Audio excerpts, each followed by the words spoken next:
আমরা ইনো যারা আছি অধিকাংশ আমরা জকিগঞ্জের নাগরিক, ঠিক না বেটি? আমাদের একটা অধিকার, দাবি নাই, আমাদের সব সজাগ থাকতে হবে। এজন্য আমি বলতেছি এটা আমাদের দাবি, আমাদের অধিকার। জকিগঞ্জে একটা গ্যাস ফিল্ড মিলছে, এই গ্যাস ফিল্টার গ্যাস যখন উত্তোলন হইব তখন জকিগঞ্জবাসী হলে গ্যাস পাইতো, এটা আমরা সবাই চাই না ইনশাআল্লাহ। এজন্য আমরা সচেতন থাকতে হবে যাতে আমাদেরকে কেউ কোনো স্রোতে ঠকাইয়া নিতে পারে না, ঠিক না বেঠি? প্রয়োজনে আমরা যে কোনো ধরনের গুরুত্বপূর্ণ পদক্ষেপ নিতে ইনশাআল্লাহ রাজি আছি। তো এটা কিন্তু আমাদের দাবি না, এটা আমাদের অধিকার। প্রথমে আমরা পাই, তারপরে বাকি আল্লাহ পাক। আমরা কোনো বাধা দেই না, ঠিক না বেঠিক?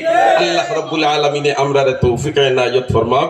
আজকের এই অনুষ্ঠান ও বিভিন্ন মিডিয়ার দায়িত্বশীল বায়ুফল আছেন, আপনারা নিউজটা সুন্দর করে দিবা। আর একটা বিষয় হলো বাংলাদেশের মানচিত্র পরিবর্তন হইতার নদী ভাঙ্গনের কারণে, এখানে নদী ভাঙ্গনটা প্রতিরোধের ব্যবস্থা যাতে দ্রুত গতিতে হইয়া বাংলাদেশের মানচিত্র রক্ষা হয়, এজন্য আপনারা ঊর্ধ্বতন কর্তৃপক্ষের কাছে মেসেজটা পাঠাইবা। অনুরোধ করিয়ার আমি দেশের স্বার্থে, দেশের জনগণের স্বার্থে, স্বাধীনতার স্বার্থে আল্লাহ রাব্বুল আলামিন সবাইকে তৌফিক ইনায়াত ফরমাক। আমিন ওয়া আখিরু দাওয়ানা আলহামদুলিল্লাহ।